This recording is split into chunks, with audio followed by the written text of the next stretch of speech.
Hi అండి, అందరికీ నమస్తే. ఈరోజు ముందుగా మీ అందరికీ కొత్తిమీర, పుదీనా, తులసి ఆకులతో కలిపి ఒక జ్యూస్ తయారు చేసి చూపించాలనుకుంటున్నామండి.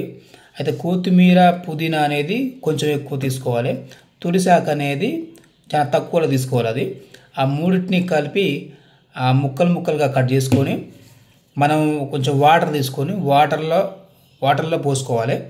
ఆ వాటర్లో కొంచెం సాల్ట్ వేసుకోవాలి. సాల్ట్ వేసి దాన్ని శుభ్రంగా కడుక్కోవాలి. ఎందుకంటే మందులు గిట్ట కొడుతుంటారు కాబట్టి ఆ ఉప్పు నీళ్ళు కడితేనే కొంచెం ఫ్రెష్ అవుతుంది. దాన్ని కడిగిన దానిని మనం మిక్సీలో తీసుకోవాలి. మిక్సీలో తీసుకొని ఆ మిక్సీలో కొంచెం వాటర్ పోయాలి. ఎందుకంటే అది వాటర్ పోస్తేనే ఫ్రీగా తిరుగుతుంది, అది లేకపోతే ఫ్రీగా తిరగదు. అలా పోసుకొని మనం మిక్సీ ఆన్ చేసుకున్నాం అనుకో తిరిగేస్తుంది. అది మనకు కావాల్సిన జ్యూస్ అనేది వచ్చేస్తుంది. అది దాన్ని తీసుకొని మనం వెంబటే ఒక జాల తీసుకొని మనం వడబోసుకోవాలి. దాన్ని మనం జాల తీసుకొని వడబోసుకుంటే వాటర్ అనేది లోపలికి వెళ్ళే పిప్పి పైన ఆగిపోద్ది. మనకు ఇట్లా వడబోసుకోవాలి. చూడండి, వచ్చేసింది మనకు జ్యూస్ అనేది వచ్చేసింది ఆల్రెడీ. మనకు కావాల్సిన జ్యూస్ అది. దాన్ని మనం ఒక గిన్నెలోకి తీసుకోవాలి. దాన్ని తీసుకొని మనం అదంతా కొంచెం చిక్కగా ఉంటుంది కాబట్టి మనం దాంట్లో వాటర్ కలుపుకోవాలి. కొన్ని మనకు సరిపడే వాటర్ కలుపుకొని మనం పల్చగా చేసుకోవాలి. దాన్ని మనం సరిపోయేటట్టు పల్చగా చేసుకోవాలి దాన్ని.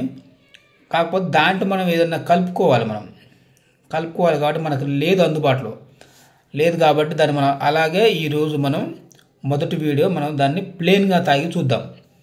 అయితే దాన్ని మనం కలుపుకోవాలి సార్. దీన్ని కలుపుకొని ప్లెయిన్గా తాగి అది మీకు ఈరోజు చూపిస్తాను. మన ఛానల్ని మాత్రం మీరు ఖచ్చితంగా సబ్స్క్రైబ్ చేసుకోండి, లైక్ చేయండి. మీకు ఫస్ట్ వీడియో ఇది మేము పెట్టేది. చూడండి, నేను తాగి మరీ చూపిస్తున్నాను మీకు. కొత్తిమీర, పుదీనా, తులసి ఆకు రెడీ అయిపోయింది. తాగడం కూడా అయిపోతుంది.